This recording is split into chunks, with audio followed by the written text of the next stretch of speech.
Y bueno, la idea es comentarles ya esta famosa ley Karin, que entra en vigencia el próximo jueves 1 de agosto, lo que obliga a dos cosas. Las empresas que tengan 10 o más trabajadores que estén obligadas a tener reglamento interno deben incorporar en el reglamento interno un protocolo de prevención y sanciones e investigación del acoso sexual, laboral y violencia en el trabajo. Aquellas empresas o compañías que no tengan la obligación de tener reglamento interno porque tienen menos de 10 empleados habitualmente, tienen que contar con un protocolo específico para esta materia. Lo que significa que todos los empleadores de Chile, incluso las comunidades de edificios, una panadería donde trabajen 3 personas, todos los empresarios, todas las personas o los negocios tienen que tener este protocolo instaurado, tiene que estar interiorizado por los trabajadores el 1 de agosto próximo, jueves, en 2 jueves más. En lo novedoso, en general, esta nueva ley, la ley Karin, nombrada en función, porque los legisladores les encanta ponerle nombre a las leyes. La ley Busto por el no pago de cotizaciones, la ley Karin en este caso por un tema dramático de una trabajadora que se suicidó precisamente por sufrir acoso laboral. Y en este caso, esta ley o estas conductas ya venían recogidas en la legislatura anterior, en el Código del Trabajo, pero se hacen algunas pequeñas modificaciones. La primera es que la legislación anterior, que rige hasta el 31 de julio, exige una o más conductas de acoso laboral o acoso sexual. La actual legislación, que entra en vigor el 1 de agosto, establece que bastará una sola conducta que sea grave. Es decir, un solo hecho nos puede dar pie para tener que iniciar una investigación o recibir una denuncia, hacer la investigación y aplicar la sanción. Lo segundo es que trae una segunda novedad que es la siguiente. En el caso de investigarse un acoso laboral o un acoso sexual y estableciéndose que ha ocurrido, el empleador tiene la obligación de entregar, antiguamente mandaba solo las conclusiones de la investigación. Hoy día tiene que mandar la investigación completa a la Inspección del Trabajo para que ésta valide si esa investigación fue bien hecha o hay algo más que hacer o investigar. Pero además le da un plazo a la Inspección del Trabajo. Tiene 30 días para pronunciarse. Y si no se pronuncia, se entiende que la investigación está correctamente efectuada. Y si esa investigación correctamente efectuada trae como conclusión final que ocurrió un acoso laboral o un acoso sexual, el empleador tiene la obligación de aplicar las sanciones que establece la ley, que es el despido por acoso sexual o acoso laboral. Y la novedad que trae la ley es que si el trabajador despedido por esta causal quiere impugnar el despido, es la carga de la prueba de él acreditar que él no incurrió en esas conductas, que en la antigua legislatura no venía. Adicionalmente, sí también se incorpora un tema de vital importancia, y es el siguiente. Concluida la investigación, vamos ahora a traer a colación también la violencia en el trabajo, que a propósito no es la violencia en el trabajo entre compañeros de trabajo o entre miembros de la oficina o la empresa o entre empleados. La violencia en el trabajo que tipifica el Código del Trabajo es aquella violencia que sufren nuestros colaboradores por terceras personas ajenas a la empresa, que van a comprar un servicio o comprar un bien o a solicitar un servicio. Por ejemplo, una cajera de un supermercado que le toca a una señora un poco nerviosa, molesta porque no la atendieron rápido y le pega una cachetada a la cajera. O la insulta, digamos, de forma grotesca. O algún tipo con algunos grados de alcohol hace lo mismo en un servicentro. Y a lo mejor le pega un empujón a un empleado y se cae el empleado. En estos casos, estos trabajadores que sufren esa violencia física o violencia en el trabajo, puede ser física o moral, tienen también el derecho a denunciar al empleador esta circunstancia para que el empleador también realice una investigación. Me preguntaban ayer no, perdón, hoy día, que tengo un cliente de una clínica oftalmológica y les ponía este caso. ¿Qué pasa si una señora va y le pega una cachetada a la recepcionista porque no la atienden rápido y se viene a operar un ojo? Me decía, bueno, pero nosotros no podemos entregar los datos de los pacientes. No, los datos de los pacientes, la ley de protección de datos personales cede en beneficio de la investigación y por lo tanto si tenemos la identidad de esa persona, debemos entregarla. Por ejemplo, normalmente o la gran mayoría de la gente tiene la tarjeta Jumbo, la tarjeta Ripley, y por lo tanto va a ser fácil determinar quién fue quien agredió o insultó a un trabajador, porque va a haber pagado y se van a haber acreditado los puntos en su tarjeta y probablemente, como están en estas salas grandes, hay cámaras de televisión también. Entonces, en cualquiera de los tres casos, acoso laboral, acoso sexual o violencia en el trabajo, realizada que sea la investigación y estimándose que hay responsables y individualizados los responsables, el empleador tiene además una obligación adicional, que es entregarle los antecedentes al trabajador afectado para que éste, si lo estima del caso, ponga esos hechos en conocimiento de la Fiscalía Local para que se inicie una investigación penal en contra de la persona que incurrió en esa conducta. Hecho todo aquello, teniendo esta investigación efectuada, adoptando medidas de resguardo en el caso mientras se hace la investigación, separar a las personas involucradas, uno que entre en la tarde, el otro que entre en la mañana, y separar los espacios físicos, uno en el piso 9, otro en el piso 8, para que no se topen, etcétera. Reunido o hechas todas estas gestiones o todas estas acciones, el empleador queda blindado para no verse expuesto a que el día de mañana nos imputen infracción al artículo 184 del Código del Trabajo, que es no haber protegido eficazmente la salud y la integridad física, y por física se entiende también psíquica, de los trabajadores. Segundo, nos blinda, si hacemos bien las cosas, a tener que enfrentarnos eventualmente a una demanda de tutela laboral por infracción a las mismas normas que les digo. Y además nos deja con, si la inspección de trabajo valida la investigación nuestra, significa que nos podemos amparar en el DFL número 2 del año 67, que es la Ley Orgánica de Derechos del Trabajo, que establece que los hechos que constate la inspección de trabajo, y va a ser una especie de constatación, visto bueno, porque lo va a leer a nuestro requerimiento, los hechos constatados por la inspección del trabajo constituyen presunción legal de veracidad, y agrega la ley, incluso para prueba judicial.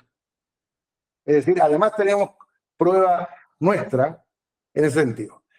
¿Qué les recomiendo yo? Que naturalmente este tipo de denuncias sean investigadas dentro de la empresa. A mí no me gusta la inspección del trabajo metida en la empresa, porque significa que tienen que, se van a instalar en la empresa, hay que ofrecer facilidades de oficina, las comunidades del caso, para que ellos hagan la investigación. Y junto con eso, además, se le puede ocurrir al inspector iluminado decir, mire, además voy a fiscalizar el libro de remuneración, el registro de asistencia, y voy a empezar a sacar un listado de multas, digamos, que no tiene sentido arriesgarnos. Es fundamental también es fundamental que la investigación, el proceso de investigación, toma de declaraciones, fotografías, filmaciones, testigos, etcétera, sea realizado por un abogado, porque ese abogado es aquel que va a tomar, por ejemplo, podemos tener una trabajadora que dice que fue acusada sexualmente a la salida del piso 8, y resulta que y ella trae un testigo que dice que ella en realidad, la trabajadora, a esa hora estaba en el piso 7. Bueno, o sea, tendrán que recoger ambas declaraciones y frente a esta incongruencia hay que volver a citar a la trabajadora un día después o 2 días después a que aclare, que sabe que usted manifestó que era el piso 8, pero sus testigos dicen que usted estaba en el piso 7 a esa hora. Y resulta que en el piso 8 es donde está, supongamos, el médico que la acosó sexualmente. De forma de ir despejando contradicciones para que la investigación sea lo más sólida posible. Y de esa manera no arriesgaron también a que la Dirección del Trabajo nos informe o nos imponga la necesidad o obligación de realizar nuevas diligencias o nuevas investigaciones o ampliar alguna que hubiera quedado mal hecha. Lo otro que es fundamental también es que los trabajadores estén en conocimiento de esta materia, de estas normas, de estas prohibiciones, con una charla de capacitación que también es importante que la hagan profesionales que sabemos de esta materia y que conocemos de esta materia y que tenemos ya algún grado de experiencia. No dejemos esto en manos de un administrativo de la empresa simple, porque no lo va a hacer bien, digamos. Y la ley obliga además a tener e informar un canal de denuncias para que los trabajadores puedan hacer la denuncia respecto de las, ¿cómo se llama?, de las vulneraciones de las que puedan ser objeto. ¿Qué más les puedo comentar? En lo demás se mantiene prácticamente igual la norma. Han salido una serie de dictámenes de la Dirección del Trabajo que lo único que hacen es replicar, digamos, o explicar o decir lo que se dice en prosa, lo dicen en verso, digamos.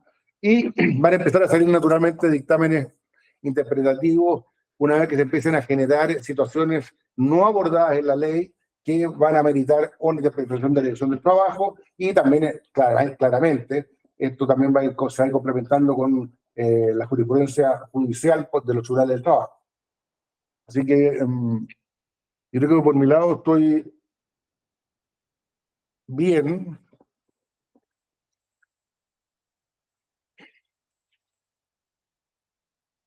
Sí, y quedo abierto al final a, ¿cómo se llama?, las preguntas que tengan los asistentes para poder aclararle alguna duda sobre el particular. Ok, yo preferiría que juntáramos las preguntas todas para el final, escuchamos a Cristian y luego todas las preguntas y dudas que se presenten las hacemos a quien corresponda. ¿Les parece?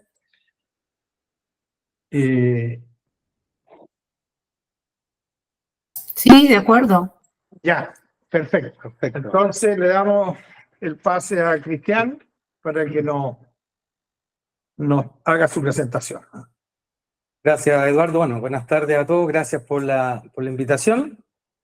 Yo les voy en este minuto a compartir una presentación que tenemos preparado para esta instancia.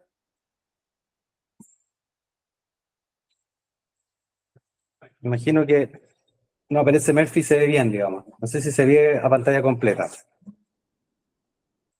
Si alguien me puede decir, perfecto. Se ve bien.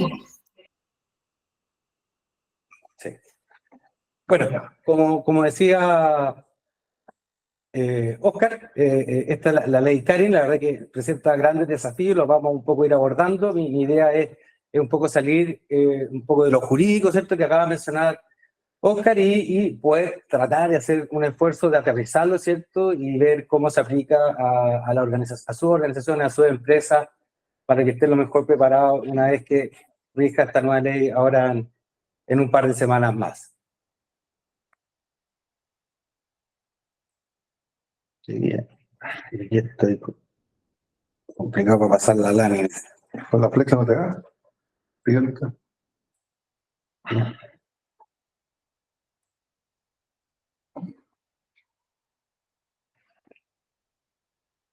Vamos a ver cómo mover las láminas, o le pido ayuda aquí a nuestro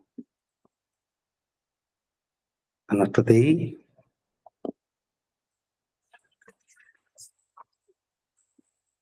Vamos a solucionar problema técnico. Mercy habita habitualmente en estas cosas. Vamos a comerciales. Vamos a comerciales. Y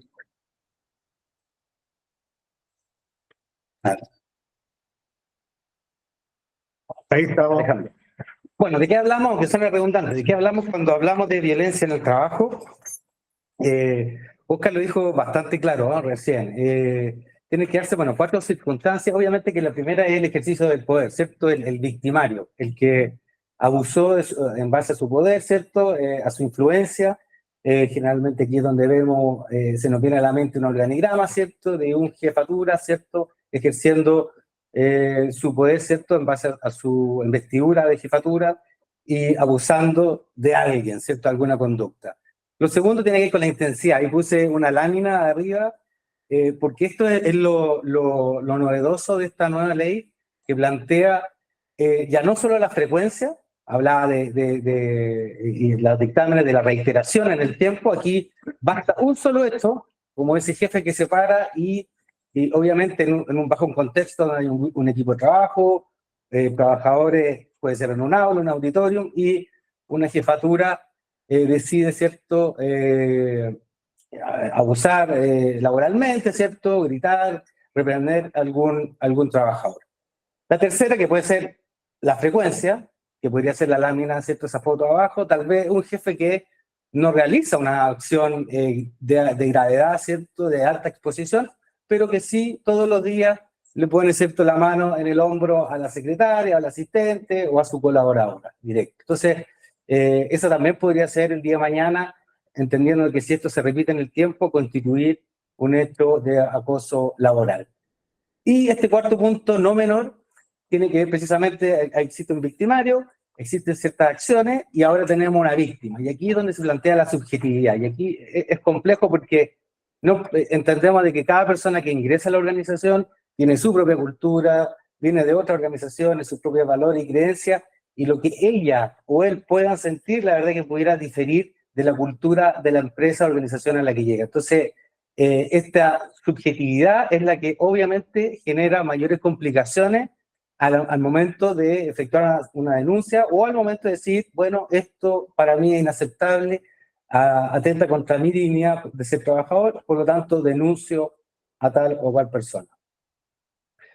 Con algunas conductas, y para ser bien práctico, que la Superintendencia de Seguridad Social ha señalado como algunos, como ejemplo. Hay que tener cuidado, ojo, porque anda dando vuelta por ahí en los medios de prensa, unas redes sociales como delitos, conductas que son constituidas de delito, y la verdad es que está lejos de ser eso, sino que eventualmente podrían ser constitutivos de acoso laboral. Ahí vemos el uso de nombres ofensivos para inducir al rechazo, condena a la persona, el aislamiento, ¿cierto? Cuando decidimos que tal o cual persona no forma parte de un equipo, de una reunión, ya sea tanto, ¿cierto?, como dice ahí el jefe, o por iniciativa de los compañeros, usar un lenguaje despectivo, insultante para menospreciar o degradar a alguien, hacer comentarios despectivos sobre la apariencia, inteligencia, habilidades, competencias profesional o valor de la persona.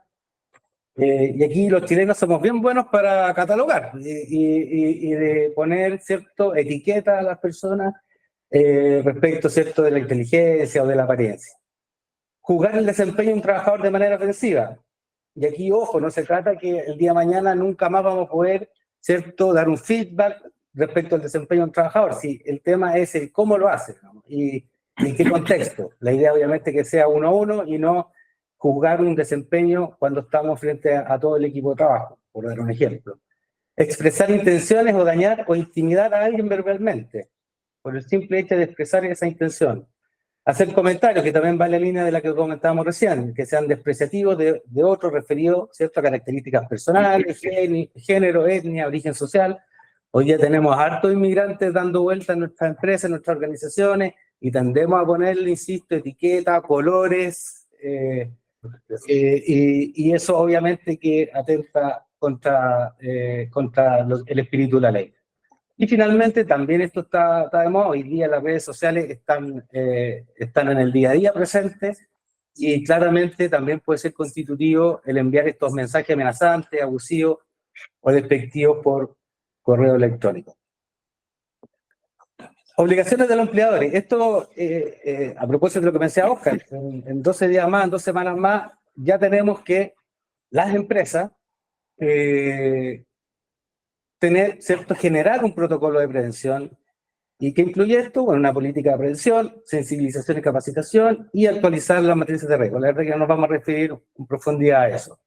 Lo segundo que le piden a los empleadores es la atención psicológica temprana. Es decir, cuando se genera una denuncia, el empleador, ustedes van a tener que, digamos, realizar algunas acciones, ¿cierto?, de manera inmediata, ¿cierto?, como informar la posibilidad de atención, ¿cierto?, solicitar la contención inmediata. Esto tiene que ver con los organismos administradores o las mutualidades que ustedes tengan en convenio, la el IST, la mutual de seguridad, y permitir el eventual flujo, digamos, de esta enfermedad profesional de salud mental, porque esta denuncia eventualmente, y dependiendo tal vez de la frecuencia, podría con el tiempo transformarse en una enfermedad profesional que la verdad que tiene, que se alarga bastante, digamos, y genera harto dolor de cabeza para quienes dirigen empresas.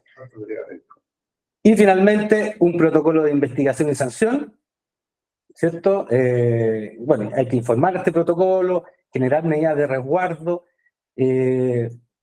Oscar lo mencionaba hace un rato recién sobre qué pasa cuando, ¿cierto? En respecto del tercer elemento, que es violencia en el trabajo, qué resguardo tomar, ¿cierto? Cuando un cliente, ¿cierto?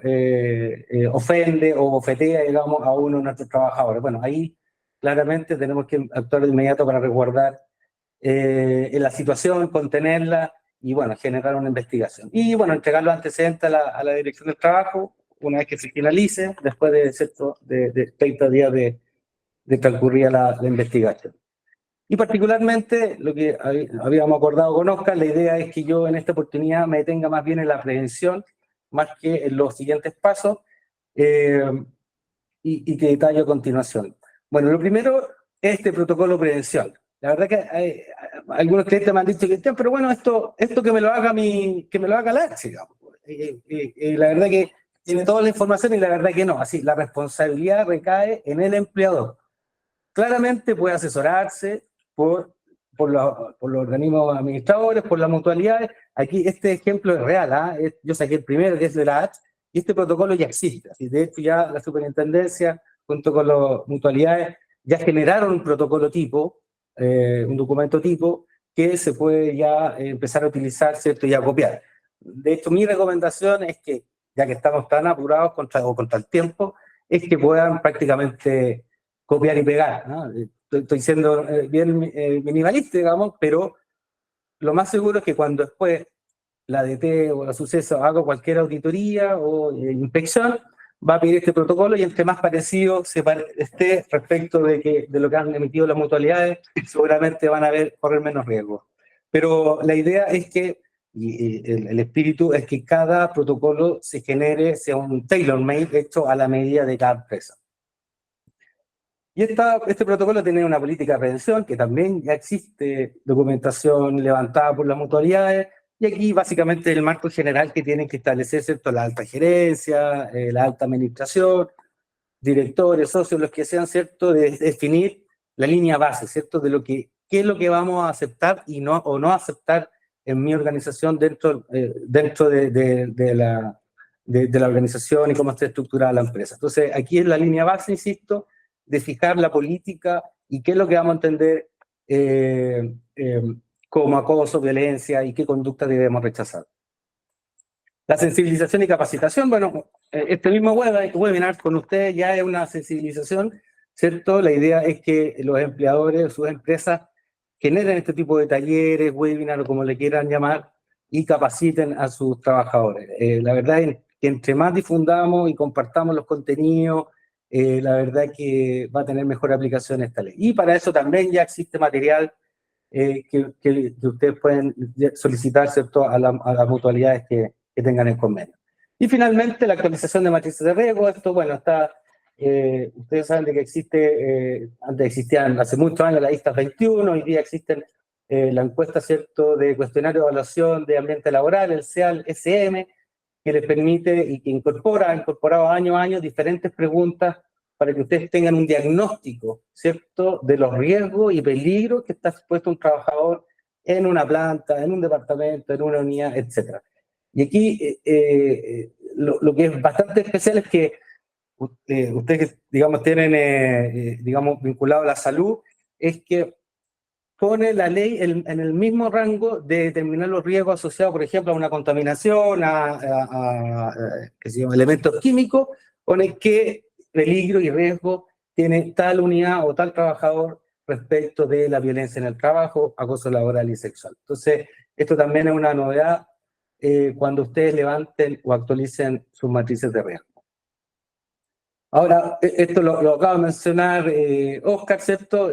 Aquí, bueno, algunas alguna mutualidad ya han generado un párrafo tipo que pueden incorporar en su reglamento interno a objeto de que subsanado, digamos, esta diferencia de fecha, porque como ustedes saben, cuando se actualiza el reglamento interno, que es la obligación que impone la ley, debe, dice la normativa, informarse al menos por 30 días a los trabajadores, a los sindicatos, bueno, a ambos o a varios sindicatos si es que lo tienen, pero no puede aprobarse o entrar en vigor un reglamento interno con menos de 30 días. Y ya estamos, como decía Oscar, a 12 días de entrar en vigor la ley, por lo tanto es una obligación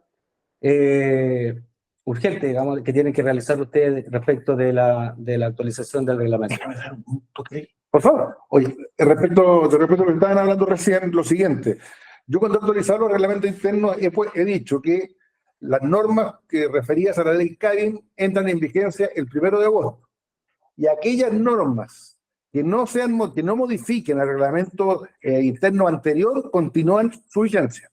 Y con eso salvamos un poco lo que está diciendo Cristian de quedarnos, entre comillas, un poco a descubierto, digamos, por no haberlo hecho con la anticipación necesaria, digamos. Claro. Entonces yo con eso pongo esa cláusula, porque lo único que hemos hecho es lo que decías tú, cortar, pegar, y ahí ya listo, pero no significa lo demás. Entonces yo lo mantengo como vigente, y puede ser una salida. Precisamente. Sí, vamos, en la misma línea que plantea Oscar. Bueno, algunas directrices, estas son algunas, de lo que ha establecido la superintendencia respecto a la empresa. Nuevamente me enfoco a las obligaciones que recaen en ustedes. La primera, bueno, elaborar el protocolo de prevención, ¿cierto? Que lo acabamos de ver. Pero después dice, una vez que usted lo elabore, debe incorporarlo al reglamento interno, que es lo que también ahora acabamos de revisar y que se podría subsanar de esa manera. Y lo tercero, creo que por ahí había una pregunta, es informar a las personas, a los trabajadores, los canales de denuncia, ¿cierto? Así, esta es una nueva obligación para ustedes de generar estos canales de denuncia, de establecerlo, cuando ¿cierto? Hay un incumplimiento de esta ley.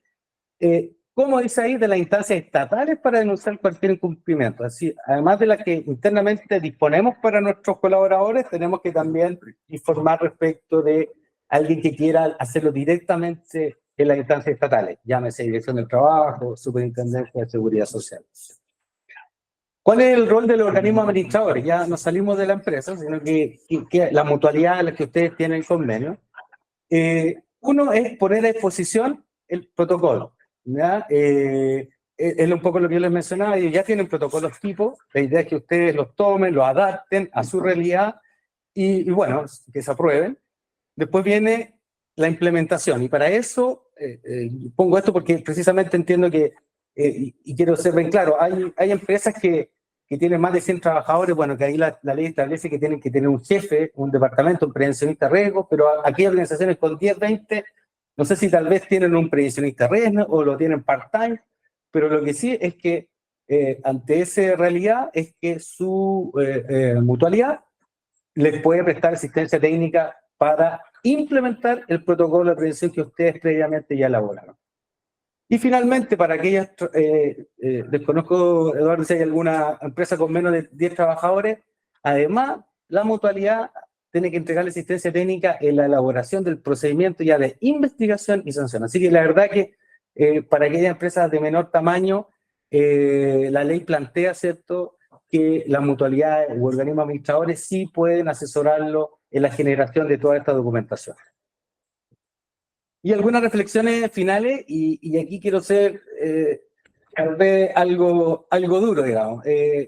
La verdad es que me han preguntado, Cristian, pero bueno, mi prevencionista que genera este protocolo se pone de acuerdo con la ACH y ya tengo lista mi política, mi protocolo, alguien me va a ayudar a ponerlo en el reglamento interno, pum, y ya con eso estoy cumpliendo, ya tengo claro cómo se sanciona, cuáles son los canales de información, pero la verdad es que esta ley, y yo les diría ya con algo viejito en la gestión de personas en diferentes empresas, yo les diría que la ley del postnatal parental, la ley de prevención del delito o cohecho, así, yo les diría que esta ley Karin es la que plantea mayores desafíos a las organizaciones en el último tiempo. Por lo tanto, el querer hacer esto a la rápida y salgamos para cumplir con la ley, la verdad que tengo toda la impresión de que no les va a ir bien, tal vez en un principio, pero Eh, Esto sí implica dedicación, hora, compromiso de la alta gerencia, que esto llegue hasta el último trabajador, y generar una serie de acciones para que esta ley se aplique de buena manera. Y como dice el primer punto, el cambio de paradigma. La ley seguramente los que ya llevamos más años, la ley del acoso laboral existe desde hace casi 20 años, de marzo del 2005, casi 2 décadas. Esa ley planteaba lo que tiene que ver con la investigación y la sanción. Después, años después, se incorporó el moving o acoso laboral, el que plantea básicamente la sanción. Pero esta nueva ley, y que además de incorporar la violencia, que tiene que ver, como decía Oscar, de externo, de personas que no pertenecen a mi organización, plantea la prevención. Entonces, por eso me quise detener particularmente esta vez en la prevención, por cuanto es un nuevo capítulo que se incorpora de los otros 2 capítulos que ya existían hace años. Entonces, por lo tanto, es importante ahora la ley, bueno, todo esto no lo señalamos, digamos, pero todo esto porque Chile, es cierto, se suscribió al convenio 190, la OIT, que plantea la dignidad de las personas, el cuidado, el bienestar de nuestros trabajadores, y precisamente hace hincapié en cómo prevenir hechos como el acoso laboral, sexual y violencia en el trabajo. Lo otro, desafío, un poco yo lo mencionaba, particularmente he tenido, cada vez que hemos realizado las encuestas, ¿cierto? Las ISTAS, ahora la CEAL SM, que tiene que ver con levantar los riesgos, esto implica que no se puede levantar por 3, 4 personas de la alta gerencia, esto implica un esfuerzo, ¿cierto? Por departamento, por unidades, por gerencia, como ustedes tengan organizadas sus organizaciones, de generar conversaciones, como dice, conversaciones difíciles, algunos dicen conversaciones valientes, pero saber a qué riesgo estamos expuestos. Es muy común naturalizar conductas, ¿cierto? El negro o tener disminutivos con las personas, el junior Raúl, le decimos Raulito, y tal vez Raulito ya le molesta que le digan Raulito. Entonces, la verdad es que podemos empezar a hacer doble clic sobre el tema y caer en conductas que son poco aceptadas. Y más hoy día yo lo veo con organizaciones que asesoro, hay una alta tasa de rotación, y hoy día hay muchas personas jóvenes trabajando en nuestra organización, y la verdad es que no sabemos de dónde vienen, de qué casa vienen, con qué cultura, con qué valores. Y a propósito de este elemento de la subjetividad que les mencionaba en el principio, hace de que no sepamos con qué sorpresa, digamos, nos puede salir un trabajador, y una conducta que es muy natural, más natural dentro de una organización pudiera no ser natural para él o para ella. Y por eso es importante que de manera permanente estemos capacitando, generemos grupos de discusión, hagamos estas conversaciones con los últimos trabajadores, cuáles son los riesgos, cuáles son las malas prácticas, qué es lo que debiéramos cambiar, y después hacer una combinación, ¿cierto?, entre grupos, entre departamentos, entre gerencia, lo que exista, objeto, ¿cierto?, de definir conductas no deseadas y proponer las que debiéramos tener en base a una política. Y esto también, lo digo desde la mirada de recursos humanos, es un reto también al liderazgo, ¿no? Como lo mencionaba, mucho de esto parte por las conversaciones que deben sostener los jefes, y no solamente los gerentes, sino que los jefes intermedios, de las capas intermedias, que son los que generalmente manejan más dotación, manejan tal vez personas con menor formación. Por lo tanto, implica también un desafío para que estas jefaturas o personas que ejercen liderazgo estén bien preparadas o al menos capacitadas. Y finalmente, esto es, como les decía, esto no es tan simple, esto involucra un cambio cultural. Recuerdo hace una década atrás que me tocó abrir una gerencia de recursos humanos, una empresa salmonera en el sur, y casualmente sucedió que tuvimos un caso de acoso sexual y laboral en muy poco tiempo. Y el gerente generalmente dice, Cristian, pero ¿qué hacemos? Esto no puede ser de que yo no pueda saludar con un abrazo a mi colaboradora, así. ¿Acaso tenemos que cambiar la conducta? Y mi respuesta fue sí. Así, debemos revisar cómo nos interactuamos con el resto, cómo nos saludamos, cuál es nuestro tono. Así, la verdad es que hay muchas conductas hoy día que tendrían que revisarse, pero yo le diría que el ejercicio que me tocó hacer fue desafiante, pero tuvimos muy buenos resultados.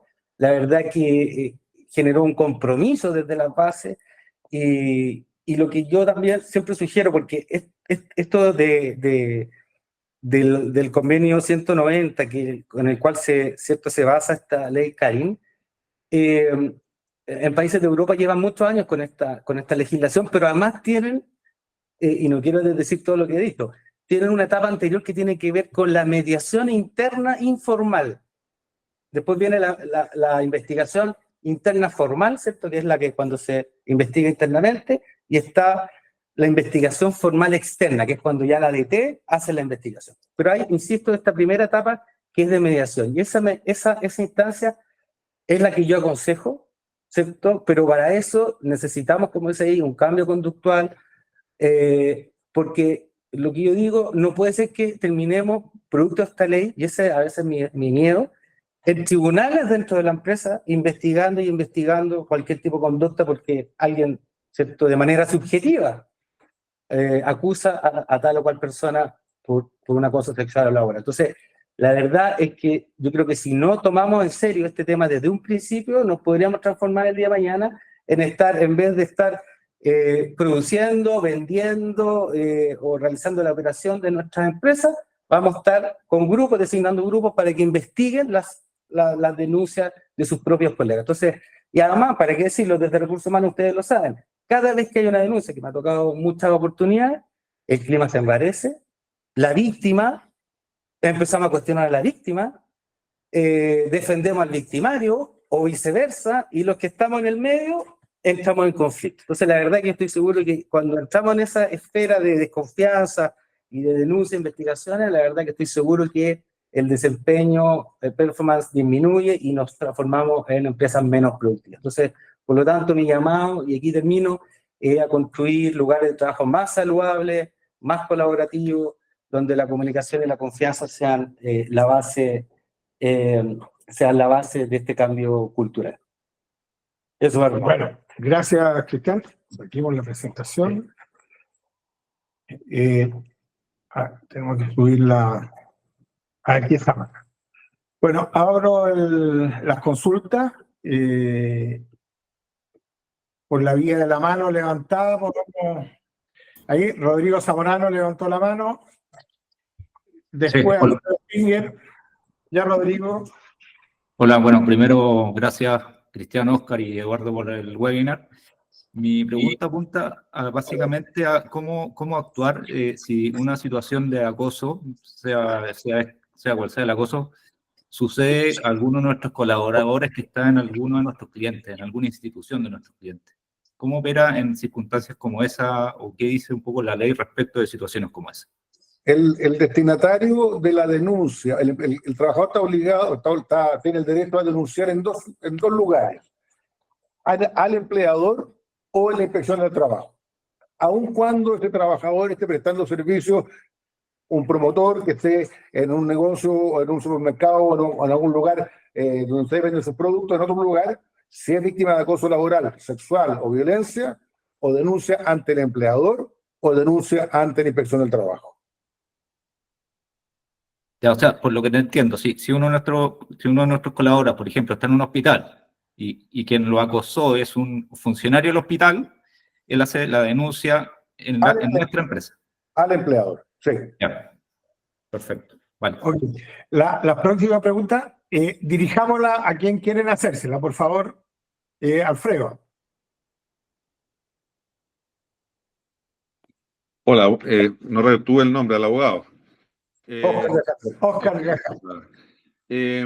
Sí, a ver, si uno de nuestros empleados dice que su compañero o compañera lo acosó y hace la denuncia a través de un canal de denuncia, ¿verdad? Nosotros tenemos Book, pero uno podría tener la página web, listo. Estamos obligados a iniciar la investigación. Ahí ya no hay la posibilidad de esto que decía, de tener estamos obligados a hacer una investigación a través del protocolo, ¿verdad? Así es. Esta investigación uno la puede hacer ya muy formal, con abogado, etcétera, y llega a la conclusión de que por la gravedad de los hechos, porque además estas cosas no están tipificadas así como en lo penal, ¿verdad? Con grados y cosas. Uno dice, entonces lo que correspondería sería la desvinculación del trabajador. Yo tomo esa ojo, lo dice la ley. La nueva ley Karin habla de que acreditándose el acoso sexual deberá ser despedido por conductas de acoso sexual. Ya. ¿Y laboral también? Laboral, desde el punto de vista laboral, lo dice la misma ley. No, acoso sexual o laboral, sí, son cosas Sí, distintas. sí, por supuesto. También. Entonces digo, perfecto, lo tengo que despedir. Y yo mando esto a la Dirección del Trabajo, a los 30 días la Dirección del Trabajo no dice nada, lo despido por el 160, sin indemnización. Sin indemnización. Y si el trabajador apela a los tribunales laborales por indemnización, por una... Él va a tener que probar en tribunales que no incurrió en la conducta que quedó acreditada que se incurrió.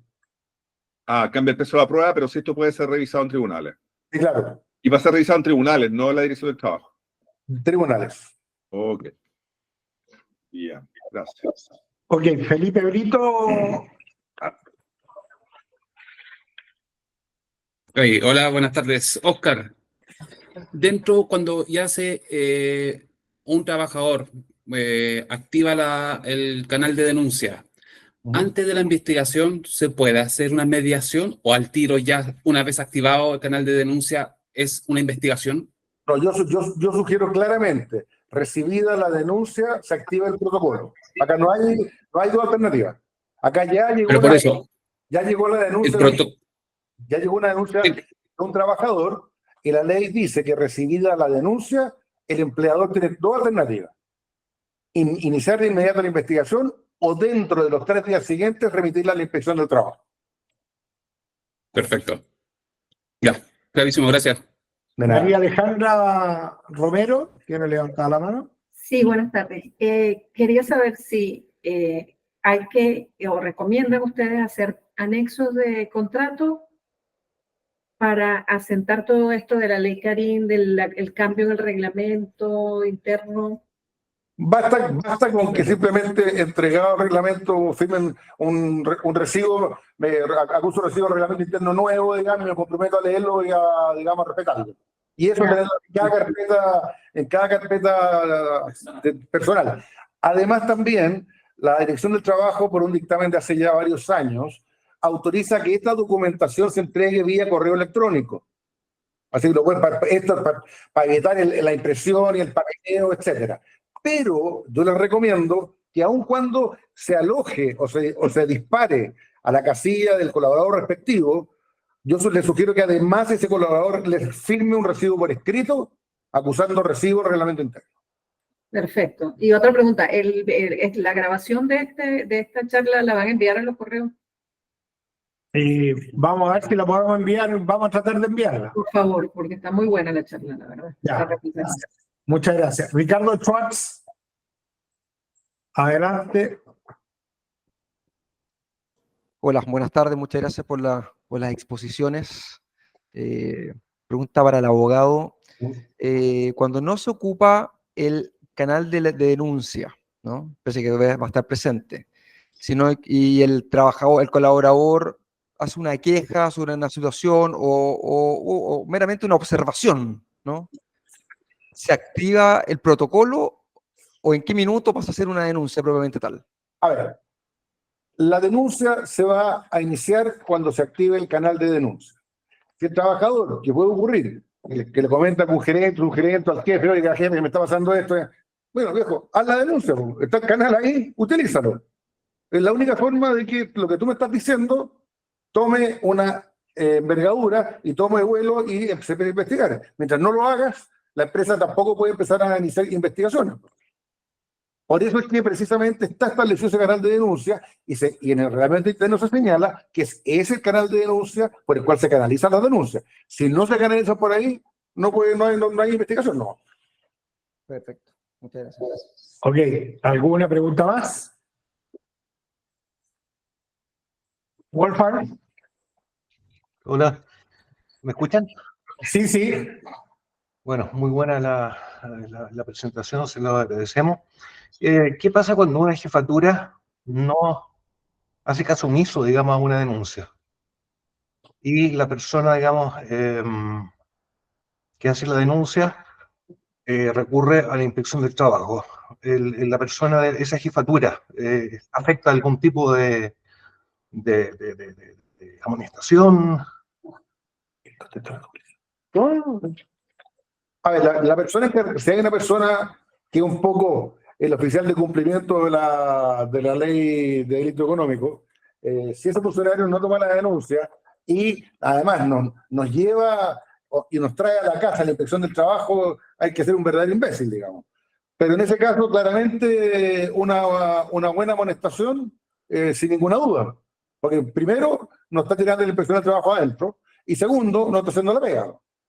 Así que, desde luego, una amonestación severa, digamos.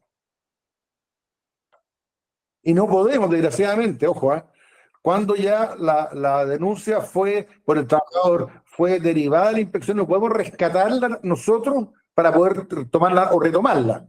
Ya queda en manos de la inspección del trabajo. Ok, gracias. Felipe,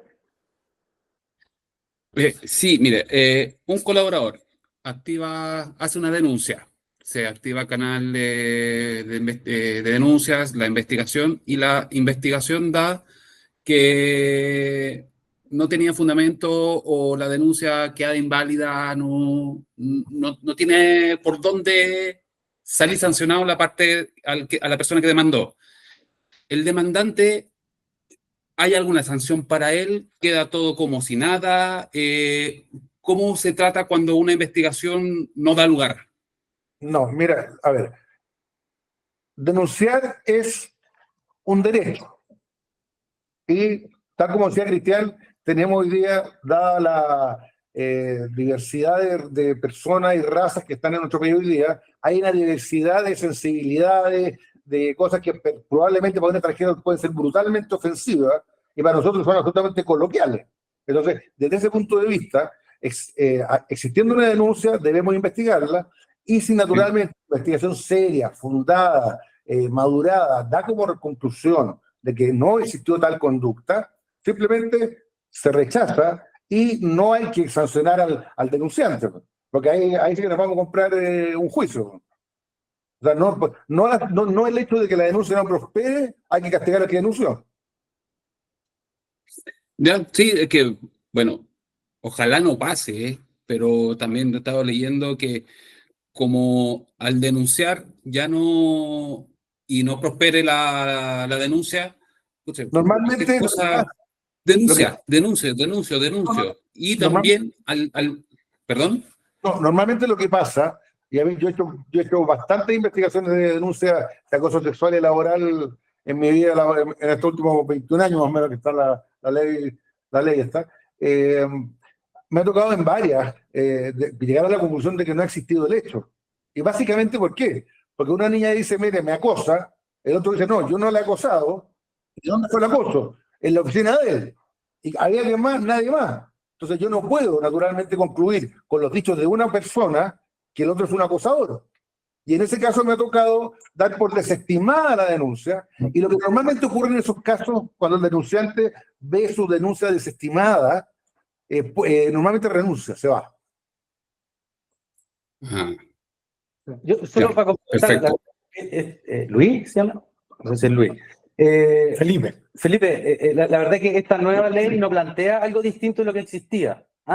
Una vez investigada, ¿cierto? Una vez iniciada la investigación, no plantea de que todos tienen que ser sancionados, sino que, bueno, hay que realizar la investigación, ¿cierto? De manera seria, fundada, acreditando los hechos, pero cuando no se acreditan esos hechos, bueno, y me ha pasado exactamente lo mismo que mencionó Oscar, la mayoría de las veces no ha sido posible acreditar, y es la palabra de uno contra el otro que no se puede entonces fijar una posición, entonces esto queda en nada, digamos. Entonces, si aquí lo novedoso es que una vez levantada la denuncia no podríamos desestimarla. Eso es lo nuevo que plantea la ley.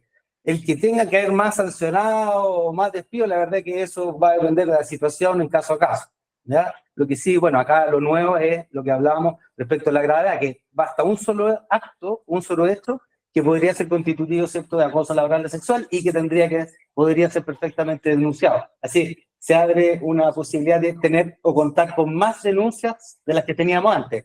Pero eso no significa que tengamos más acusados, ¿cierto?, o sancionados producto como resultado de la investigación. Ok. Perfecto, Luis, gracias. está muteado.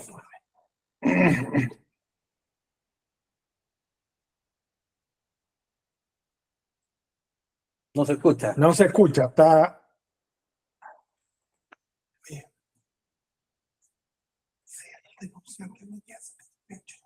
Sigue muteado. No, no te voy a desmutear. No tenemos cómo oírte, pero bueno, ¿hay alguien más que quiera consultar? Wolfgang.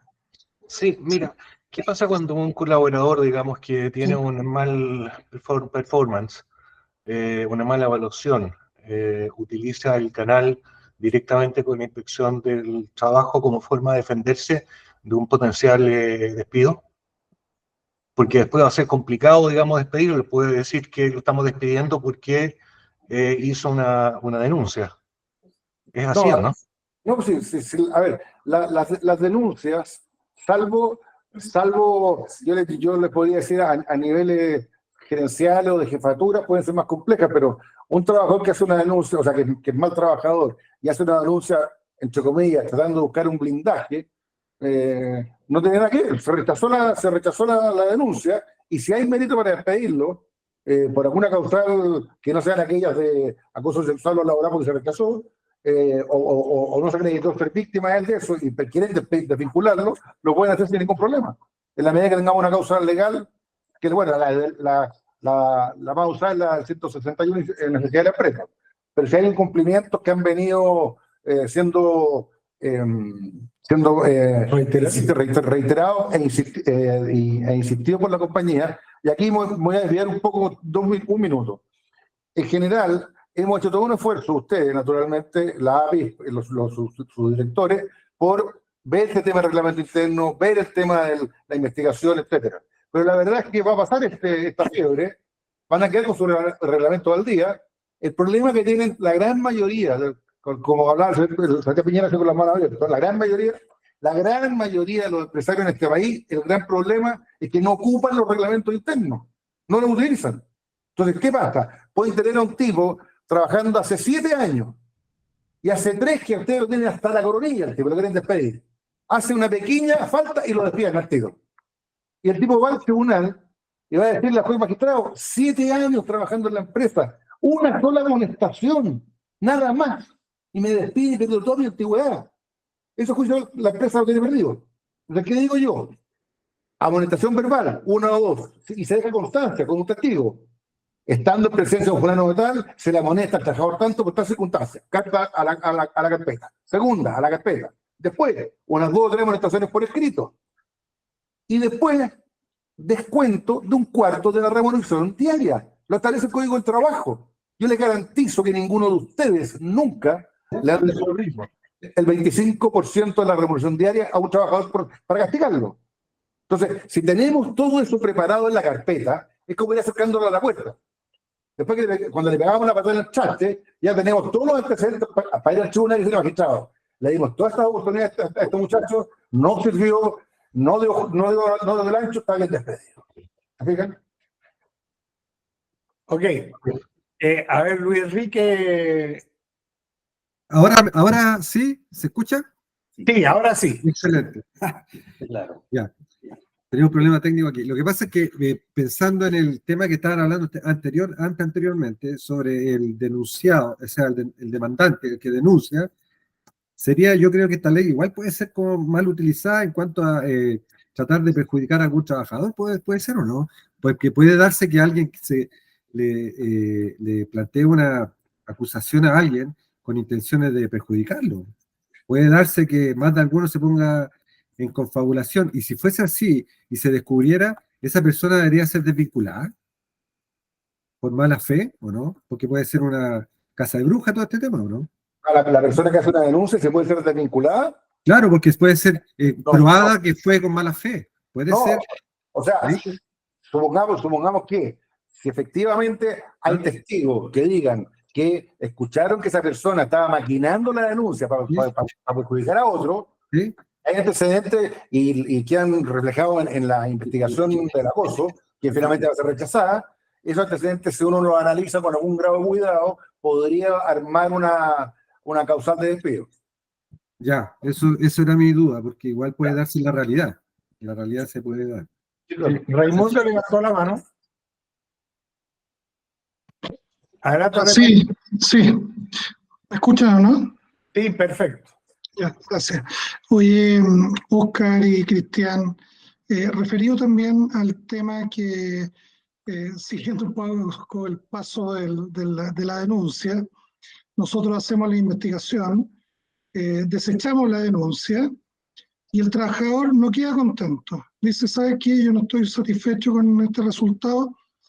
Los pasos que él puede seguir es ir a la dirección del trabajo y se reabre la investigación, es ir a un tribunal porque ya fue desechada la investigación y eventualmente de que el tribunal o el estamento que determine no encuentra razonable nuestra resolución, si hay algo que nos pudiera afectar como empresa, alguna condena, como proveedores, por ejemplo, del Estado, que nos pudiera afectar por ese proceso. No sé si se entendió bien la pregunta. Sí, pero mira, si hay una denuncia y la compañía fundadamente viene asesorada, estima que no hay lugar y que no hay mérito y la desestima, bueno, así se le comunica a ambas partes. Y además se remite, no se olviden, a la inspección del trabajo. La inspección del trabajo, cuando revisa, tiene la facultad de decir, oiga, reábrame la investigación y indague un poquito más, por ejemplo. O puede estimar que es suficiente y que las conclusiones son las adecuadas y le da la bendición. En ese caso, ya estamos amparados por el Estado de Chile, digamos. O sea, la institución que establece, que revisa y le da el visto bueno a estas investigaciones, es la inspección del trabajo. En ella está radicada. Esto no se discute en tribunales, si es justo o no es justo, si hubo mérito o no hubo mérito, no se discute. Perfecto. Ok, bueno, Muchas gracias. terminamos cumpliendo con el tiempo. Agradecerle la presencia a todos. Si alguien quiere contactar a nuestros asesores, lo hacen a través mío, me mandan un correo y yo los voy a poner en contacto con ellos, con cualquiera de los dos, ya sea con Óscar o con Cristian. Y seguimos trabajando en APIS por nuestros socios. Así que gracias por participar y será hasta el próximo webinar. Un saludo a todos, muchas gracias. Muchas gracias.